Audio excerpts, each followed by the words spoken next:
तारकासुर ने गणित लगाई। उन्होंने सोचा कि बाबा शिव इस समय समाधि में है, सती अपने पिता के यहाँ जो अग्नि में जल करके मर गई यज्ञशाला में, भगवान समाधि में है, वो विवाह करेंगे नहीं, तो जब विवाह नहीं करेंगे तो मेरी मृत्यु नहीं होगी। तो उसने वरदान मांगा कि मेरी मृत्यु यदि हो तो शिव के पुत्र से हो, बाबा के पुत्र से हो, भोले बाबा के पुत्र से। लेकिन तारकासुर सावधान था कि कहीं ऐसा न हो ब्रह्मा जी ऐसा न कह दे कि संकल्प पुत्र शिव से हो जाए, शिव संकल्प पुत्र पैदा कर दे अपने संकल्प से।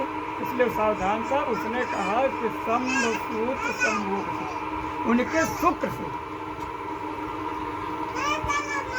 शुक्र से जो पुत्र पैदा हो, तो शुक्र से तो पुत्र पैदा होगा जब पत्नी का संबंध होगा, तभी शिशु के शुक्राण से पुत्र हो सकता है। ऐसे पुत्र से मेरा संहार हो गया।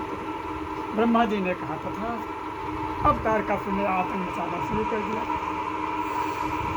सब परेशान हो गए। भगवान समाधि में बैठे हैं,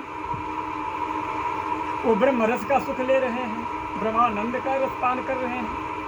इधर तारकासुर अनाचार अत्याचार पापा में लिप्त है, सब परेशान हो गए। ब्रह्मा जी के पास गए सभी देव, ऋषि मुनि, सिद्ध गंधर्व, सब लोग गए ब्रह्मा जी के पास और कहा महाराज कोई उपाय बताइए, आपने तो ऐसा वरदान दे दिया कि वो आतंक मचा रखा है। ब्रह्मा जी ने कहा है तो बड़ा स्थिति गंभीर, लेकिन इसका उपाय एक है कि आप काम को भेजिए, काम को शिव जी के पास भेजिए, बाबा जी के पास भेजिए, भोले जी के पास भेजिए, और वो उनके समाधि को भंग करे। है तो बड़ी समंदर देती समाज में बैठे हैं, ब्रह्म सुख ले रहे हैं। लेकिन ब्रह्मा जी के कहने के अनुसार देवों ने काम की स्तुति की, और जब काम की स्तुति की तो काम प्रकट हो गया। और उसने कहा महाराज बात का है, आप आज हमारा स्तुति की। तो सूर्य ने समस्त अपनी विपत काम से बताई और कहा ऐसा है कि आपको भगवान भोले का समाधि करना, भगवान भोले के समाधि को तोड़ना है, उनको समाधि से जगाना है।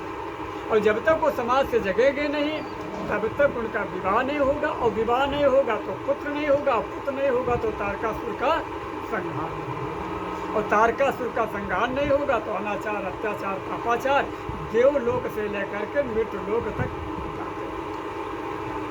काम सोचने लगा कि संग विरोध धुप मरण हमारा। शिव के समाधि को भंग करने का तात्पर्य है कि मृत्यु को सीधा निमंत्रण देना, मृत्यु को सीधा गले लगा देना। लेकिन फिर भी काम ने कहा कि और तुम्हारे काम तदप करब हम काम तुम्हारा, सुत का परम धर्म